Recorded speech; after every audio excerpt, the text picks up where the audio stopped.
CEO, Derek Johnson.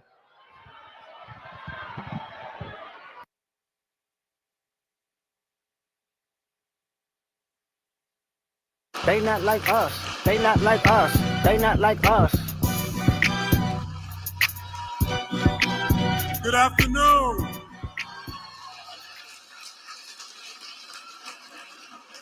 Good afternoon, NAACP.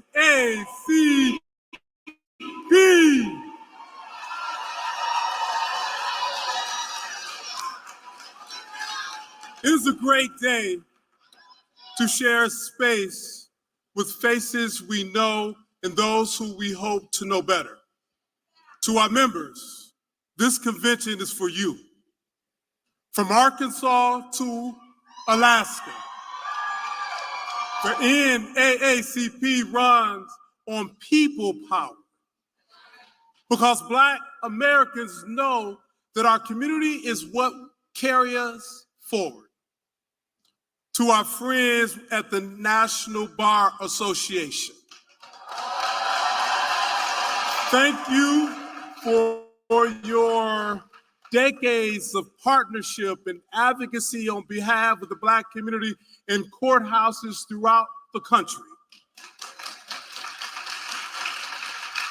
And to the members of the CBC, the conscience of the Congress, your leadership, your voice, your advocacy, your understanding of how public policy must improve the quality of life for African Americans, let me correct that, for Americans across the country has propelled this nation forward in perfecting democracy. 4 years ago, the world was forced to bear witness to a reality that may have been new to them, but was all too familiar to us. The death of George Floyd was a tragedy that is all too familiar to the countless others that have ripped apart Black families, communities across the country. George Floyd was not the first. And if we don't get police reform, it will not be the last.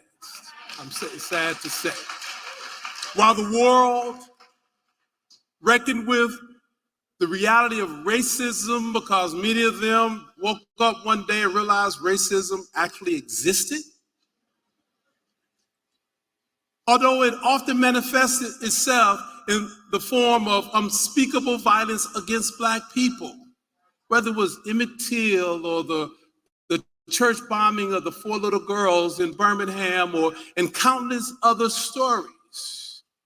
This time, some said they were prepared to change course.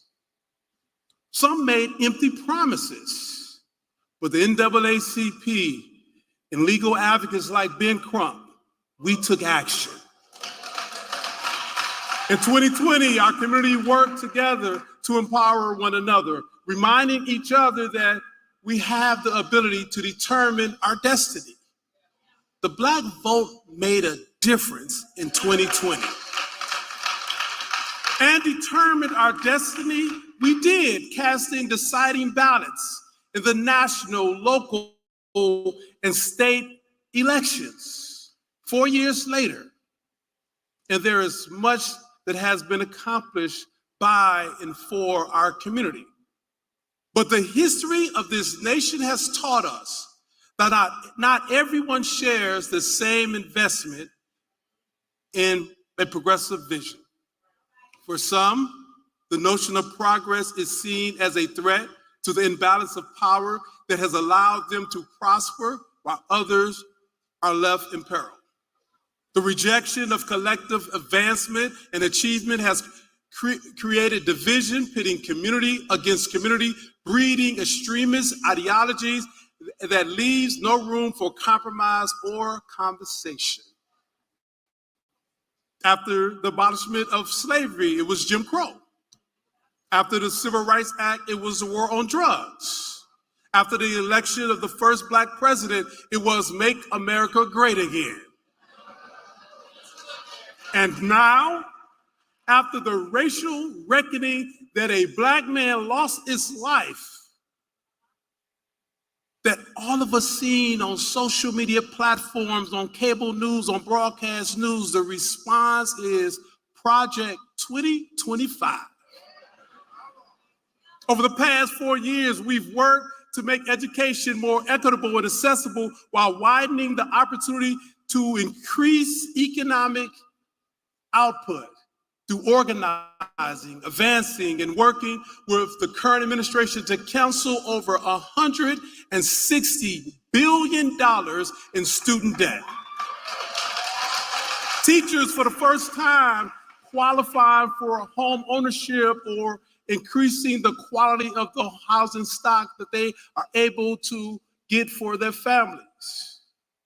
However, Project 2025 not only seeks to revert that progress, but to dismantle the Department of Education that provides a pathway to opportunity for all Americans. But the planned assault on education does not stop there. Project 2025 seeks to return back the rights to states. For those of us who live in the South, we know when the dog whistle of state rights, what it truly means. And they're seeking through this states' rights approach to gut Title I, which would lead to the divestment of our public schools, hitting our community hardest. What would this nation be without a public education system for all children, providing quality education? And to those who have yet to see book bans in their states, Project 2025 plans to enact those bans nationwide. This is not a fictional concept. This is a 900-page manifesto that seeks to undermine progress, promote violence, inflict harm on our community. But they must know that in NAACP, we will be here for that fight. This election is not about candidate A versus candidate B or political party A or political party B. We are nonpartisan, but we are political as hell. And we know that this is a fight we must take on. So when people try to give you these false narratives or distract you, let's stay focused not on the people, but the policy priorities they represent, and vote for those who align themselves with what's in the best interest of our communities. And I can assure you, if you do that, it's in the best interest of America. The Black community has saved democracy many times before, and we're being called on to save democracy once again. They must know that we are all in on making college more affordable for all. They should know that we are all in on fighting for a reality where Black history is recognized because it is American history. I guess they don't know the history of the NAACP after being in this fight for 115 years. We will not turn back. We will continue the fight, and we will win this battle.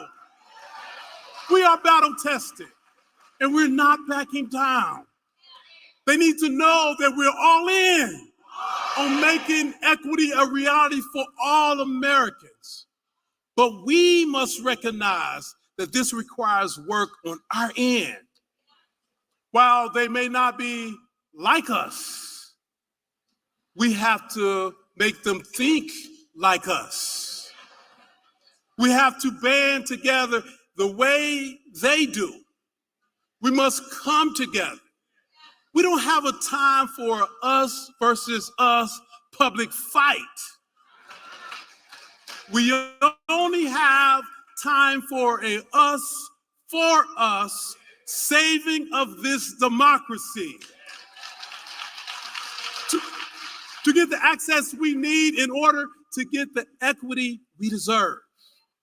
Equal protection of the law isn't a concept, it's a guarantee that we must keep intact in our Constitution. Now, we've experienced that what we feel like to have, we have experienced what it feels like to have the door shut in our face, or our voices stifled by divisive noise. We know that change is possible when doors are open, and how our culture shines through those doors when individuals like Steve Benjamin sits in the seat he's sitting, or Michael Regan sits in the seat that he's sitting, or Karine sits in the seat that she's sitting, because we will operate in excellence to ensure that this concept of democracy is protected, it grows, and it's inclusive. We're not asking for perfection. We're asking for platforms that empower, not imprison. We're asking for leaders who don't shut the door on our face or drown out our rallying cries. And while there is a lot of work to be done, I am proud to welcome a leader who doesn't shut the door in our face, but turns up the volume when speaking. A leader who may not always get it right, but is all in on getting it done. And with that being said, I am honored to welcome the 46th President of the United States of America, Joseph R. Biden.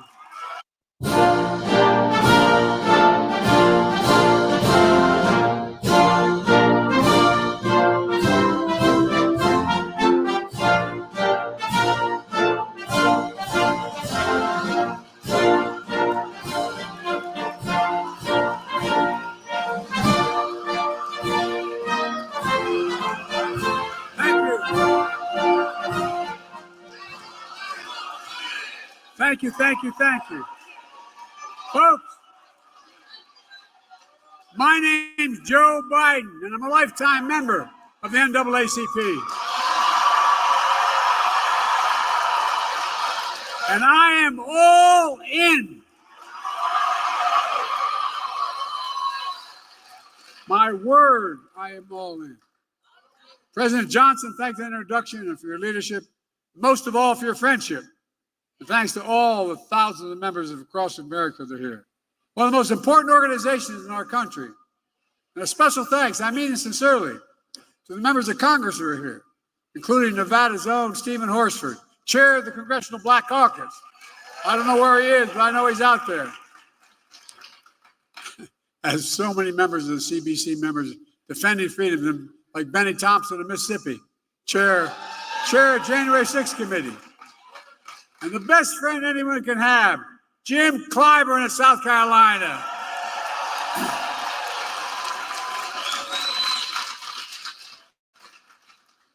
In case you didn't notice, Jim turned it around for me in 2020. Look, in June of 1947, Harry Truman became the first president to speak at this convention. And he was remembered for a lot of things. With the help of the NAACP, he desegregated the military. He laid the groundwork for the civil rights agenda. And he built upon President Kennedy by that. President Johnson, who signed the Civil Rights Act of 64, 60 years ago. Harry Truman was president, was often counted out. He was also known for something else. The story goes, Truman said, if you want a friend in Washington, get a dog.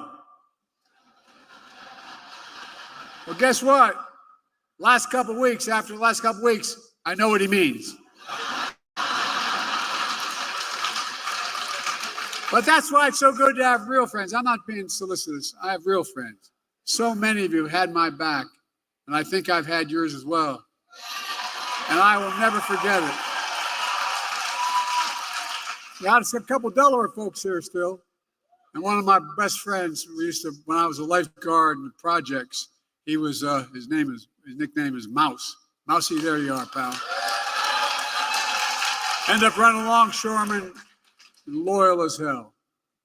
I'm truly honored to be here, to meet at this tense moment in this country, and it is a tense moment. Just a few days after the assassination attempt on Donald Trump, we're grateful he was not seriously injured. We continue to pray for him and his family. It's time for an important conversation in this country. Our politics has gotten too heated. I've said the Oval Office on Sunday night, as I made clear throughout my presidency, we all have a responsibility to lower the temperature and condemn violence in any form. You got to remember, in America, we're not enemies, we're friends, we're neighbors, we're fellow Americans. Most importantly, must fully and firmly reject not only political violence, but violence of any kind, period, no exceptions. We have to say with one voice that violence is not the answer. That's what we should rally around as a nation. That's the unity I'm talking about. Few organizations know that better than the NAACP. For the race riots in Springfield, Illinois in 1908, the NAACP was formed. That's what started it. You know the pain and the price of violence. You understand, if you're going to talk about standing against violence, you must stand against all violence. We must stand against violence perpetrated against presidential candidates in Pennsylvania. We must stand against all violence. The violence perpetrated against George Floyd in Minnesota, against black veterans like police officers Eugene Goodman on January 6th, and black election workers like Ruby Freeman and Shane Moss in Atlanta. You have to stand against the violence and intimidation of white supremacy, the murder, innocent lives in that grocery store in Buffalo, New York when I went up there. Mother Emanuel Church in Charleston, South Carolina was standing against the violence that murdered children in Sandy Hook and Uvalde. Concert goers in Las Vegas. Innocents on the street all across America that never make the news. There's Uvalde every day in the communities across the country. If you're going to be outspoken on one, don't be silent on others.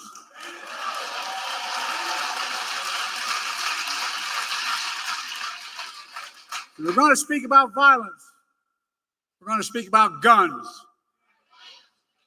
More children in America die of a gunshot wound than any other reason. That's stunning and that is sick.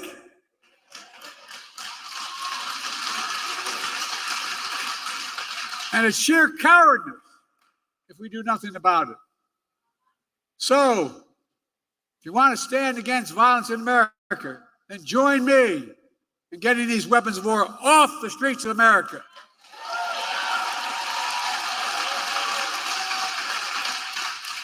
An AR-15 was used in the shooting of Donald Trump, just as it was an assault weapon that killed so many others, including children. It's time to outlaw them. I did it once and I will do it again.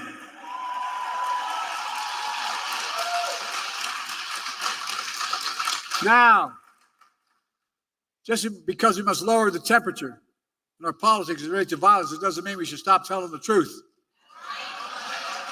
Who you are, what you've done, what you'll do, that's fair game. As Harry Truman said, I've never given anyone hell. I just told the truth and they thought it was hell. And that's what I'm going to do. Well, here's the truth about why Donald Trump's presidency was hell for Black America.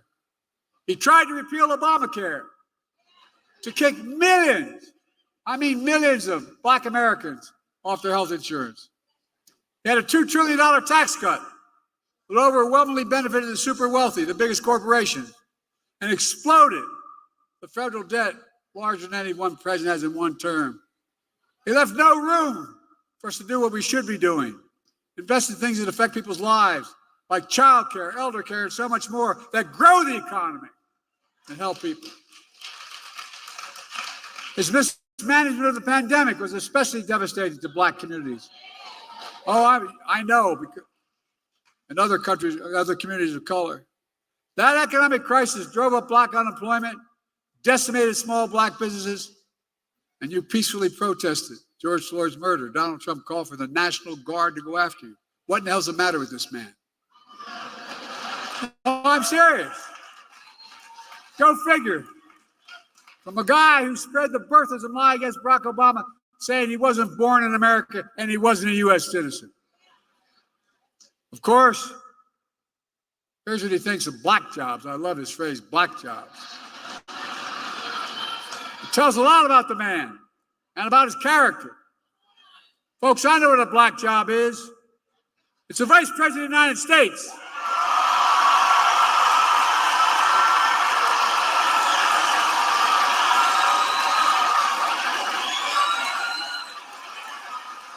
I know what a black job is.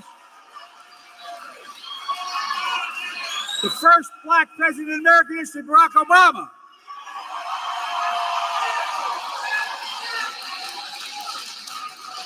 I was vice president to Barack, and she is my vice president. I nominated the first black Secretary of Defense in American history. He's doing one hell of a job. I nominated the first black woman to the United States Supreme Court. It mattered. It mattered.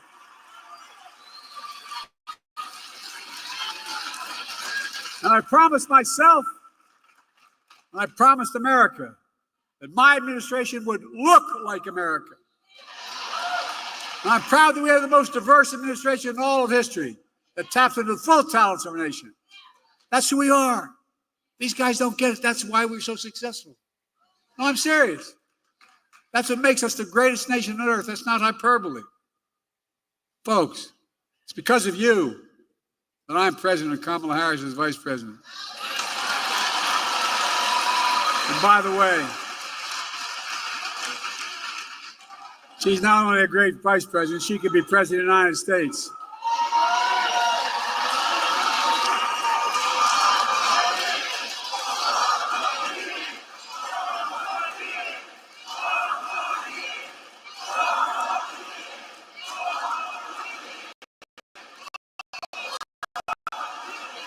Thank you. With the help of NAACP, the black elected members in the Congress, we've gotten so much done. Seriously. Presidential historian said we've gotten more done of consequence than any president since Franklin Roosevelt. Just think about where the black community was when I came into office. Think about how far the black community has come. But we still got a long way to go. COVID no longer controls our lives. Our economy is not figuratively, literally, the strongest economy in the world. Historic low black unemployment. Record growth of black small businesses. Let me say this again, because Trump is lying like hell about it. The black unemployment hit a record low under Biden-Harris administration. The first bill I passed, we put $1,400 checks plus $300 checks per child, per family, per month in the pockets of people in this country to get them through the pandemic. Not Trump's administration. Kamala and I did that. We put more money in the pockets of than anyone. We cut black, and the consequence, we cut black child poverty in half. And what we finally get through to people, my economic policy grows the economy when we spend money. Grows it. We grew the American economy to the strongest in the world. And I'm determined to make that tax cut permanent.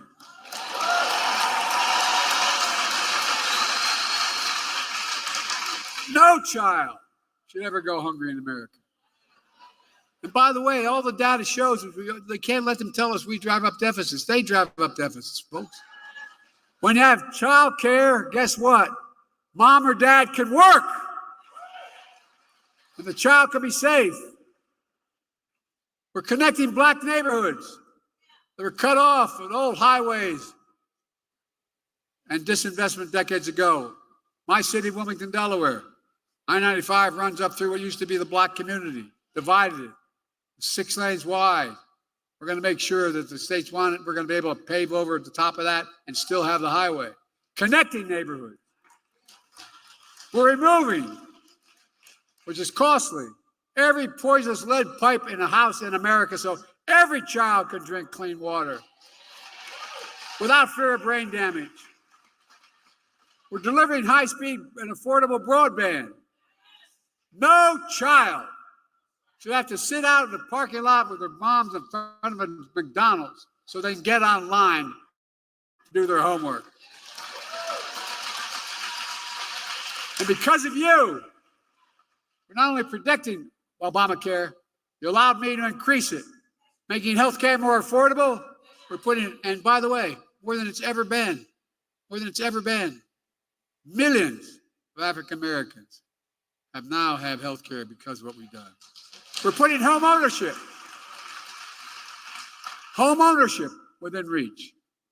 How do you generate generational wealth, no matter what community you're from? I know how we did it. When everything got stuck in Scranton and we no jobs. Moved to Delaware. Dad worked like hell so he could get down payment to buy a small house. That's how you build equity. As small as a 3-bedroom split-level home with 4 kids and a grandpa living with us. But it was a home, and he was able to build some equity. Look, we're making the most significant investment in climate ever in all of history.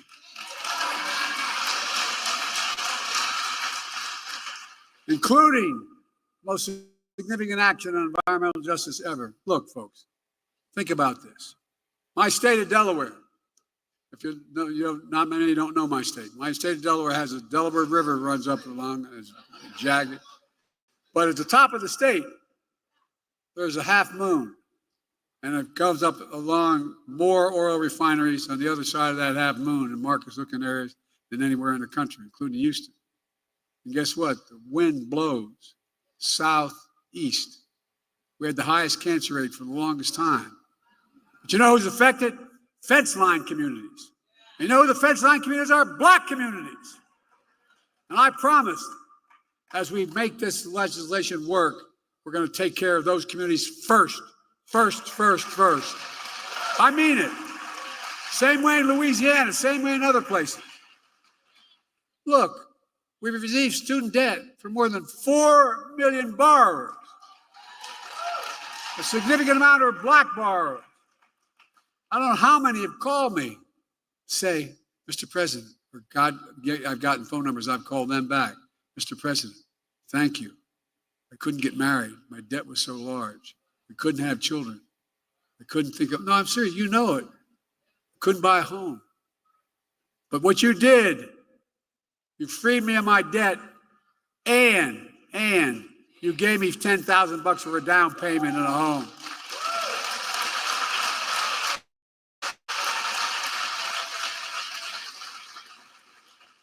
And this project, 2024, 2025, Trump's deal, you know, he talks about education. HBCUs are as good as any other university. Guess what the problem is? Oh, I'm serious. Not a joke. And Kamala and I have a constant fight. She says Howard's the best. I said Delaware State's the best. But that's where I got my start. But my point is this. They don't have the endowment. So what are the jobs of the future? The high-tech jobs of the future. You're going to pay a lot of money. They don't have the money for the laboratories. They don't have the money for all that material. So that's why I've invested a record $16 billion in HBCU. There's no HBCU student is any less qualified than any student anywhere else.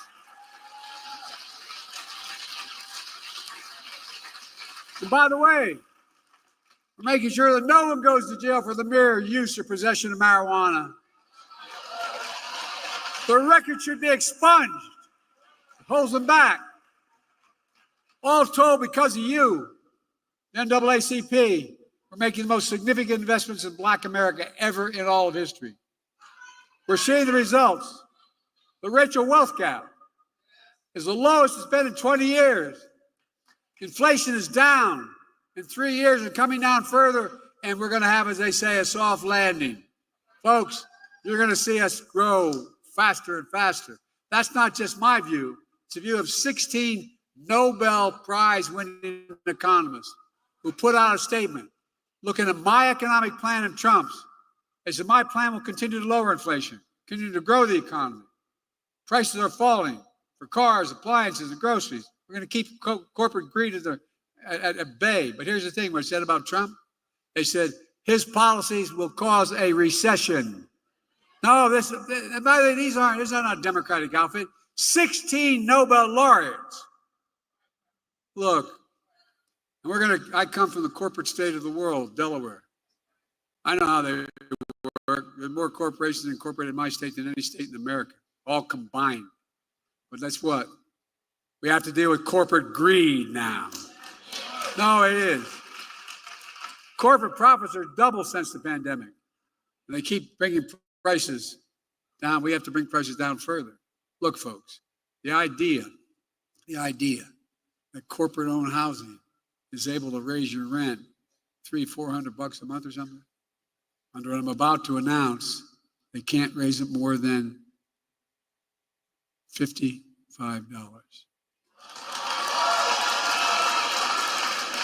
That debate is taking place. The bottom line is we're just getting started. Well, no, it's not enough to talk about the past. We need a vision for the future. Here's my plan for the first 100 days of the second term. Kamala and I are calling on Congress to pass the John Lewis Voting Rights Act.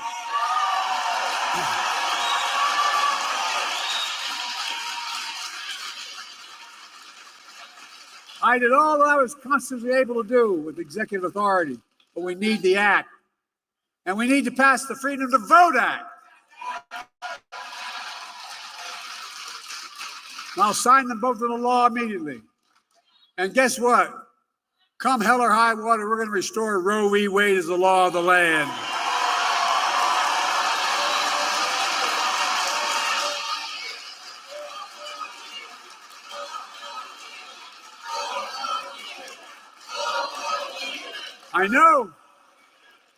I know you say, Joe, you may not have a Congress.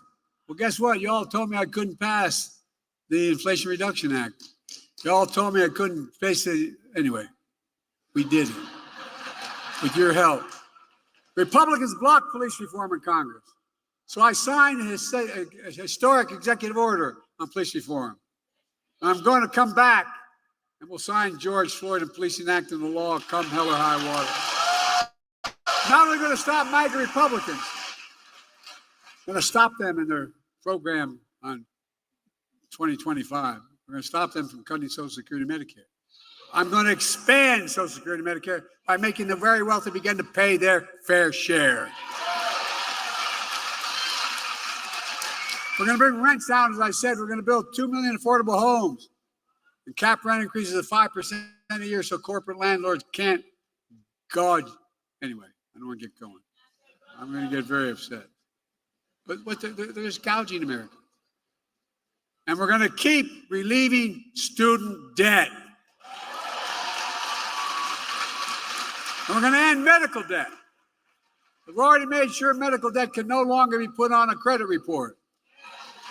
Well, I'm working with states to wipe out medical debt for pennies on the dollar so it's not hanging over you the rest of your life. We're going to raise the federal minimum wage.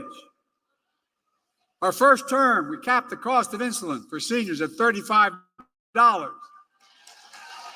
Total drug costs for seniors beginning in 2024-5 at $2,000 for, and some of those cancer drugs are $10, $12, $14,000 a year. But the second term, we're going to do that for not just seniors, for everyone in America. And by the way, not only saves lives, it will save taxpayers, just what I did on the first round on dealing with Medicare. It saves the taxpayer $160 billion because they don't have to pay these exorbitant prices to these, anyway. This year, Medicare is negotiating lower prices for some of the costliest drugs on the market. That threats everything. That treats everything from heart disease to arthritis. In the next term, we want to go further. Give Medicare the power to negotiate lower prices for 50 drugs a year, not 10. That not only will save lives, It's estimated to save the taxpayer another $200 billion a year. This is saving taxpayers money. By the way, if you notice, all the stuff they said, big spend in Biden, we have lowered the deficit, not raised it. We've increased economic growth. Folks, here's what else I'm determined to do.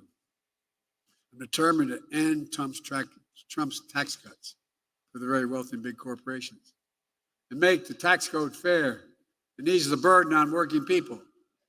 I kept my commitment that no one making less than $400,000, I never saw in my life till I got elected president, will pay a penny more in federal taxes. But here's the deal. We have in America, since the pandemic, 1,000 billionaires. 1,000. You know how much in federal tax they pay? 8.2%. That's their federal tax, 8.2%. We're going to make billionaires pay a minimum of 25%, which is low. No billionaire should pay a lower tax rate than a teacher, a firefighter, a nurse, a janitor. That's simply ridiculous. And when we do that, that alone will generate $500 billion in revenue over the next 10 years, allowing us to lower costs for families and save the government money. We can do more on elder care, child care, bringing down the federal deficit, and so much more. This is not rocket science, folks, but they've convinced us that any spending of money is costly. It's saving money. By God's truth, it's saving money. And it's vitally important. You know, the next president of the United States could appoint 2 or more justices to the Supreme Court. Just imagine. I know the states. Folks, my vision for the future will continue to be all about working people in this nation. And my whole career, go back and look at it. I've not been perfect by any stretch of the imagination, but a simple proposition, the family I come from, the neighborhood I come from. Everybody deserves a shot, just a shot, no guarantee. Give hate no safe harbor.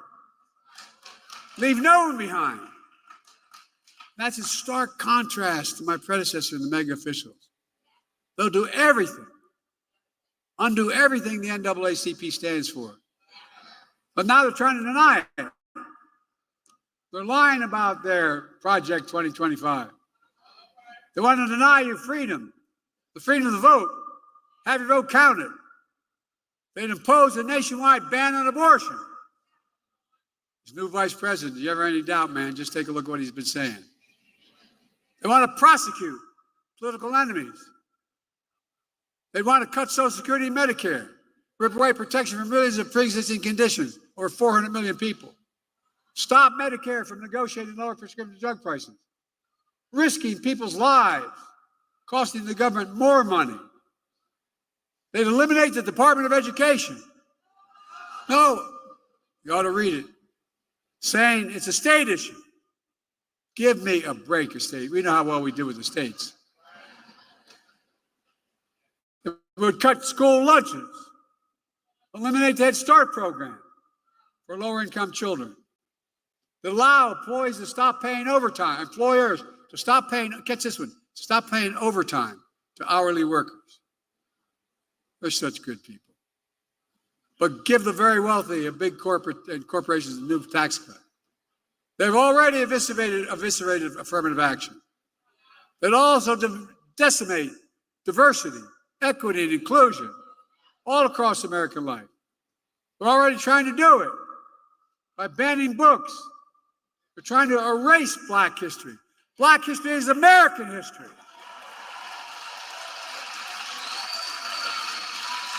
Folks, I'm not being dramatic. We cannot let that happen.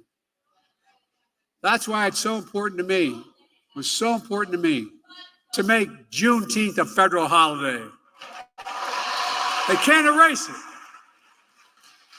Now, people are going to know what happened on Juneteenth. That's why I made federal lynching a federal hate crime in Emmett Till's memory, and that's where you've been reminded. Remember they tried to do?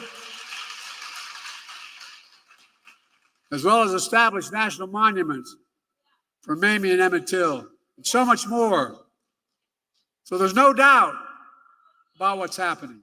Look, folks, as I said before, we know Black history is American history. It's as simple as that. Let me close with this. The Psalm tells us, I've been young and now I'm old. Yet I have not seen the righteous forsaken. I have not seen the righteous forsaken. And I will not see the righteous forsaken. Hopefully, with age, I've demonstrated a little bit of wisdom. Here's what I do know. I know how to tell the truth.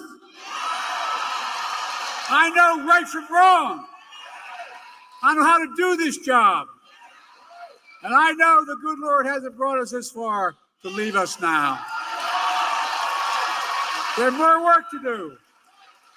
This is the moment to be engaged. The work you're doing to recruit hundreds of thousands of volunteers, move millions of people to make their voices heard, may well determine America's future for decades to come. And folks, that's important. We must all be defenders for freedom, justice, equality, and the bedrock of democracy. And there's been no more important voice in that truth than the voices of the Black community. I mean it. And when Americans fail to live up to what we say we believe, you don't give up hope, nor do I. We've always loved this country, even when it has not loved us back. We worked hard as hell. Just think about it. Our children, your children, grandchildren. Ask yourself, what America do you want to leave them? My answer is an America of hope, fairness, opportunity, possibilities.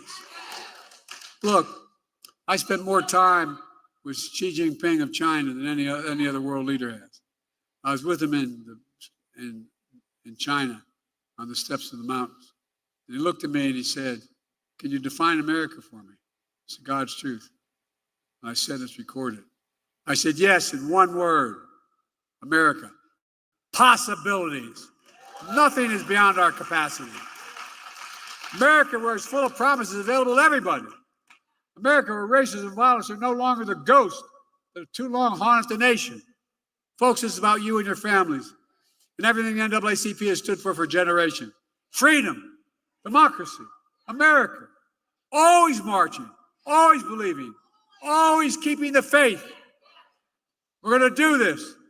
So let me ask you, are you all in? Because I'm all in. We just have to remember who we are. We are the United States of America, and there's nothing beyond our capacity when we do it together. And let's stay together. God bless you all, and may God protect our troops.